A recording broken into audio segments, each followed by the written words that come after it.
question for you guys. When you guys do a kit for, let's say the primary, Yep. you guys gonna change the bolts on it? For you talking like, Chrome kit? Yep. You guys take it all apart, put a new gasket in it? It depends if you're Yeah. if you're doing more work in there, yes. But if you do it one bolt at a time, you're not releasing the pressure off of it, so it's not gonna lose its sealing ability.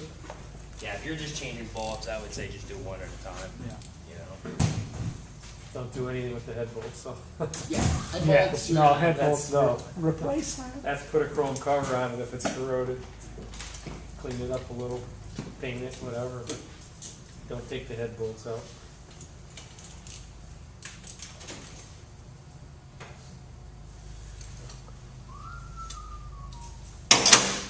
Also, the big Allen screw in the bottom of the motor that don't take out either, Yeah, right? it's not a drain plug.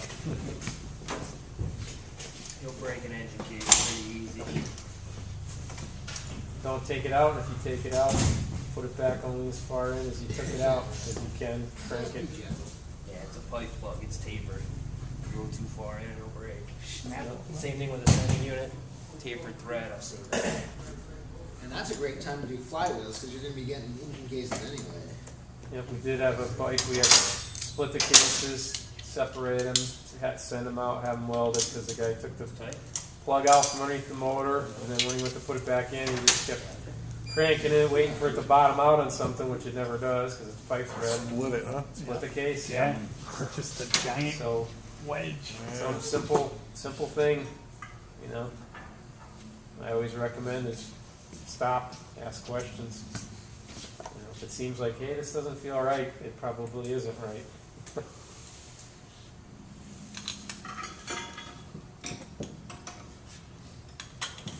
We've seen quite a few things like that happen.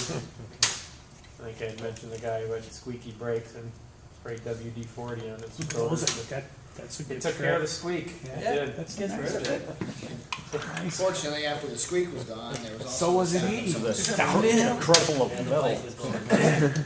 Yeah, he told you guys about it? He came in, he goes, you know what happens? You know what happens when you put WD-40 on your rotors? They say, what? He goes, nothing. He goes, you hit the brakes and nothing happens. Yeah. You Yeah. told him you should have used the silicone spray? Yeah.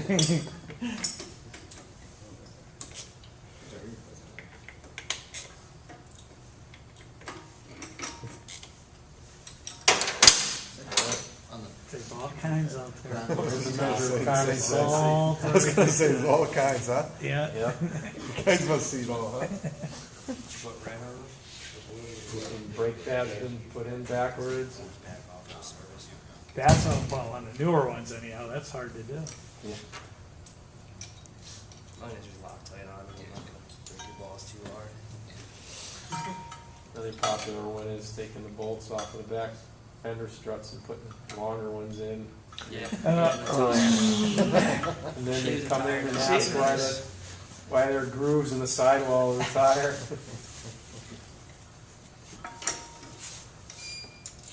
What do they say? It was like that when I bought it from you. Yeah, I don't think so.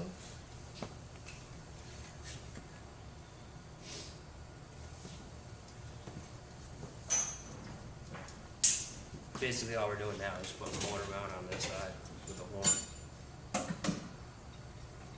It's pretty basic, just a couple bolts.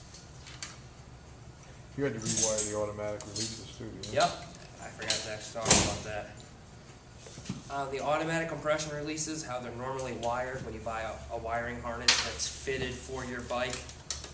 There's two green wires which go to the fuse block, and a fuse goes in them, that's your power. And then there's one purple wire that goes to the ECM, and that it provides the ground when you hit the start button. The ECM actually grounds it, so it's got constant power, and the signal is actually by the ground. Basically, how I wired this is I took those two yellow wires, put them both together, tied it into one, and went to one side of an empty spot in the fuse block, and then I spliced off of the starter relay that sends it to the starter and tells the starter to engage. I went to the other side of the fuse block and put a fuse in it, and then I took that other wire that normally goes to the ECM and put it to ground. So I'm basically controlling my power Only instead by of controlling half, the ground. yeah. That way when they hit the Which start button, makes more sense to me anyhow. Well, there's quite a bit that actually is controlled by the ground. The way the security system works is that actually controls the ground for your starting circuit. If your security is going off, or say one of the things, if your bike's not starting, one of the things, if you're not getting power to the starter, one of the things we look at is the turn signal module, because the bank angle sensor is now in the turn signal module as well. Same thing. If it tips, it cuts the ground to the ignition and to the starter. It's actually the ground to the starter relay. it's actually a Oh, safer it does have that circuit if feature it there too, controls huh? the ground. Yep. So It's actually a if you lay the safer bike circuit down, than whatever. control Yep, power. it'll just cuts power, so, or it cuts the ground to it, so that way there's not. All right, spark plugs, Nope, dash. nope. Do exhaust and then tank and then fire over. All right. No exhaust. See the flame shoot right out. Let's hear that. Let's hear that. Let's do it. No exhaust. Shoots nice flame. That's what I want to see. I love to see the flames. Flames are good. Flames are good. Are we gonna start it without the exhaust system? Yeah. We're trying to get them. They always do. They won't listen to us. Sound like a tractor pull. I should probably, Help them. yeah, I'm weird. Music guy. Yeah, he's got it.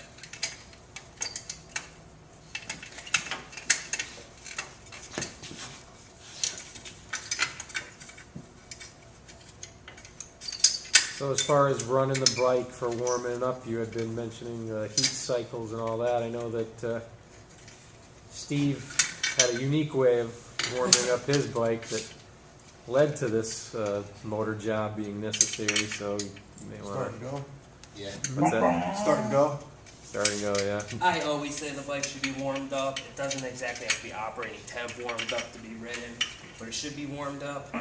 When it comes to braking, I know Harley says don't go over 4,000 miles or 4,000 RPM for the first 500 miles. And the varied throttle. What I've been told from like race motor builders, I've been told that 3 heat cycles seats the rings. As long as it comes to full operating temp, shut off, full cool down to room temperature 3 times, then the rings are seated.